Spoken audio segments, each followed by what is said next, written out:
আজকে আপনাদের সাথে একটা জিনিস শেয়ার করব। ব্যাপারটা আপনাদের পছন্দ নাও হইতে পারে, এটা একটা বোরিং আলোচনা মনে হইতে পারে। বাট এই আলোচনাটা বোঝা জরুরি। এই মুহূর্তে পৃথিবীতে যত ধরনের গোষ্ঠী, গ্রুপ আছে, যত ধরনের গ্রুপ অফ পিপল আছে, এর মধ্যে সবচেয়ে জঘন্য হলো এই ইসরায়েলি জেনোসাইডের পক্ষে থাকা মানুষগুলি। এইটা নিয়ে পৃথিবীর কোথাও কোনো দ্বিমত নাই। মোটামুটি যারা এদের বিরুদ্ধে তারা সবাই ভাবে এদের মতো খারাপ মানুষ পৃথিবীতে কোনোভাবেই সম্ভব না। আপনি আমার কথাটা ঠিক মতো বুঝছেন। এই মুহূর্তে ইসরায়েল যেটা করতেছে আমেরিকাতে, তারা যারা ইসরায়েলের বিরুদ্ধে কথা বলতেছে তাদের সাথে তারা কোনো ডিসকাশনে যাইতেছে না, সরাসরি তাদেরকে ব্যক্তিগত আক্রমণ করার চেষ্টা করে। মানে তাদের সাথে একটা ডিসকাশনে যাইতে পারে না যে ভাই আপনি ভুল বলতেছেন, আসেন ডিবেট করি। নো, কোনো ডিবেটে যাবে না। আমি একটা স্পেসিফিক উদাহরণ দিই, তাহলে আপনারা বুঝতে পারবেন যে মার্ক লেভিন আর লরা লুমার্স নামে দুইজন এরকম সেলিব্রিটি আছেন যারা অনলাইনে কথাবার্তা বলেন।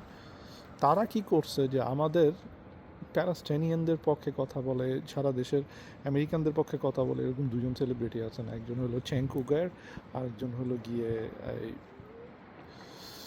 Anna Casparian. ওরা হলো টিওয়াইটিতে কাজ করে, ইয়ং টার্ক নামে একটা ইউটিউব চ্যানেলে কাজ করে। তো ওদের দুইজনের ক্ষেত্রে কি করছে, তারা এদের সাথে কোনো রকম কোনো ডিবেট তো যাই নাই। তারা যেটা করছে, ডিবেটে না গিয়ে চ্যাংকুগার ওয়াইফ এবং ওই দিক দিয়ে অ্যানা ক্যাসপেরিয়ানের হাজবেন্ড, তারা হলো private citizen, they had nothing to do with রাজনীতি। তারা তারা এদের হাজব্যান্ড ওয়াইফের মতো, তাদের পার্টনারদের মতো তারা কোনো ধরনের কোনো ইয়ের সাথে জড়িত না, মানে পাবলিক ফেসিং কোনো কিছু। তারা private citizen, they had nothing to do with ইট।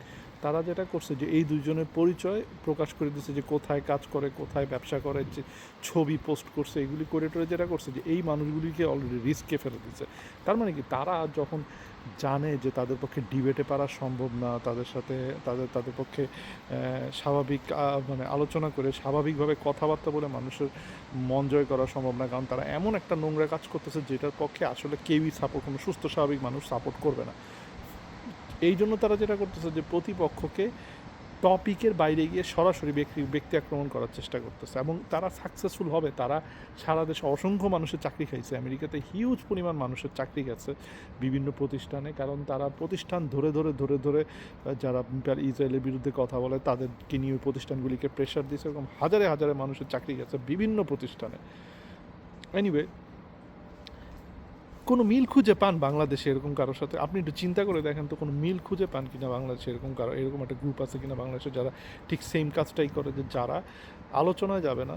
আপনি একটা ফেসবুকে কিছু লেখলে পর আইসে বলবে না ভাই আপনি এইভাবে এটা ভুল লেখছেন, আইসে বলবে খানকির পোলা, আইসে একটা গালি দিবে শুরুতে, হ্যাঁ, কুলাঙ্গার, বেশার ছেলেই পোস্ট দিছে, যে এইসব কথাবার্তা লাগবে আপনার মা রে, বোন রে, আপনার মেয়ে রে, আপনার ওয়াইফরে নিয়ে আজে বাজে কথাবার্তা বলবে, কিন্তু যেটা নিয়ে লেখছেন সেটা নিয়ে কিছু বলবে না। এগুলি কারা করে? এই বাংলাদেশে এগুলি কেউ করে? মানে সরাসরি ব্যক্তি আক্রমণ, কোনো রকম কোনো মানে তাদের যদি এতই, তারা যদি ভালো কাজ করে থাকে তো তাদের তো ইয়ে হওয়ার কথা ছিল, ঠিক না? যে ভালো কাজের জন্য তো ভালো কাজের জন্য তো যুক্তি থাকার কথা ছিল। আপনি দেখেন যুক্তি টুক্তি দিতে, নাকি সরাসরি আপনি দেখেন, একটু মিলায় দেখেন ইসরায়েলের কাজ কারবার আচার আচরণের সাথে কাদের মিল আছে। আর ভিকটিমের কথা নাই বললাম, ইসরায়েলের একজন মন্ত্রী বলছেন যে আমরা প্যালেস্টাইনের কোনো দিন মাফ করবো না, কারণ প্যালেস্টাইন আমাদেরকে দিয়ে নিরীহ প্যালেস্টাইনারদেরকে মারাইছে। কথাটা আবার বলে শেষ কথা এটি বলতেছে, আমরা প্যালেস্টাইনিয়ানদের কোনো দিন মাফ করবো না, কারণ আমাদের দিয়ে প্যালেস্টাইনিয়ানরা নিরীহ প্যালেস্টাইনিয়ানদের মারাইছে। এরকম ফাকড আপ কথাবার্তা জীবনে শুনছেন কোনো দিন? এই ধরনের কথাবার্তা বলে কারা বাংলাদেশে? এই ধরনের কি বলে, আর কিছু বলবো না, সবাই ভালো থাকবেন, আল্লাহ হাফেজ।